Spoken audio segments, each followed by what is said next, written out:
Will next decade, what will that be like? Will it be instability in a stagnant economy, or will there be opportunity for growth? Well, the forthcoming budget is a chance to set the economic agenda for economic prosperity for the next decade. To talk us through the opportunities, Stephen Hamilton, Chief Economist at the Blueprint Institute, which has just released its latest research. Thanks so much for joining us, Stephen. G'day, how are you? Very well, thanks. So are we at an inflection point then, you feel? Given where we've been through the pandemic, you feel this is a great point in which to chart a new course for the country economically? I think that's right. So it is kind of uncanny that exactly 100 years ago we had a pandemic, the Spanish flu, and coming out of that pandemic following World War I, we had a decade of incredible growth, right? Growth in consumer goods, cultural growth, and the boom of sort of jazz, women's suffrage. So all of these areas, culturally and economically, we sort of opened up and we exploded in terms of growth through that decade. And I think that's a nice reminder that coming out of the pandemic, with consumption subdued, with everyone sort of inside, and frankly, with the sort of cultural and creative elements that a pandemic encourages, if we set things right, we can have that same boom in this decade. And so what we're looking to the government to do next week when they release their budget is to create the settings that will enable a decade of a sort of roaring 20s.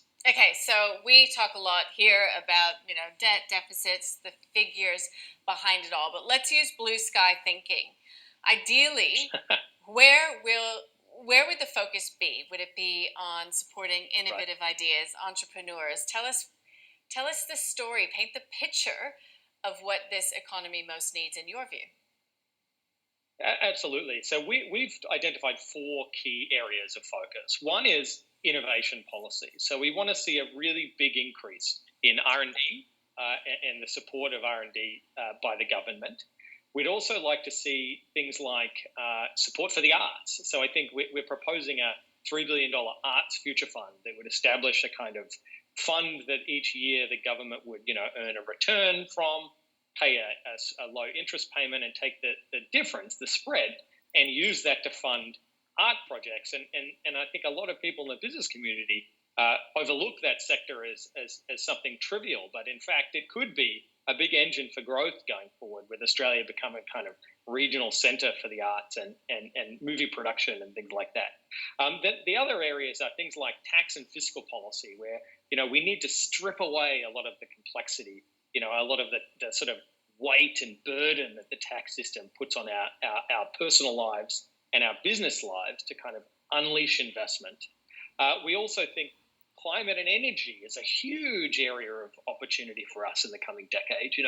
We're a country that happens to be incredibly well placed. We're a big, flat, windy, sunny country with big ports that are ready to export renewable energy to Asia. So as long as the government recognizes that and starts putting in place the incentives and the structures to support it, we can really capitalize on it in terms of economic growth. The last area, which again is overlooked, is I think early learning. So Australia across the world really falls behind on its early childhood education. Our completion rates of kindy are among the lowest in the world. And we know from really good economic research that it's an area with an enormous rate of return. So if the government put a big investment into early learning, we could get a big growth dividend over the next decade and beyond. So these are some areas where I think they don't get enough of a focus, but they could really be the source of a huge growth drive in Australia.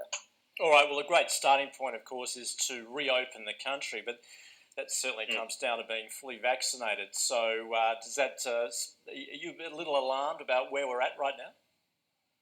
Yeah, it's concerning. I think the biggest thing is that within a year, 6 months, we've turned from being the world leader to the world laggard, right? So I usually live in the US. I came back from the US because the US situation was a disaster.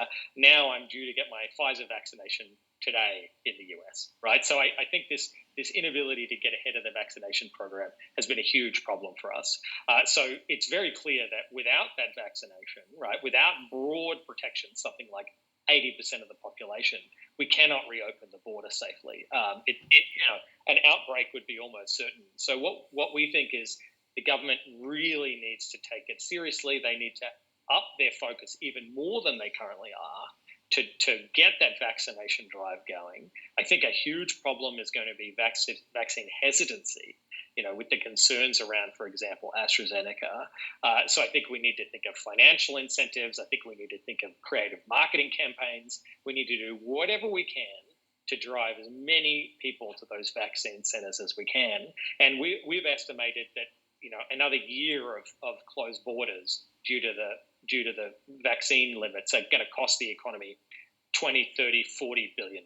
So that's really the remaining constraint on our kind of short-term recovery.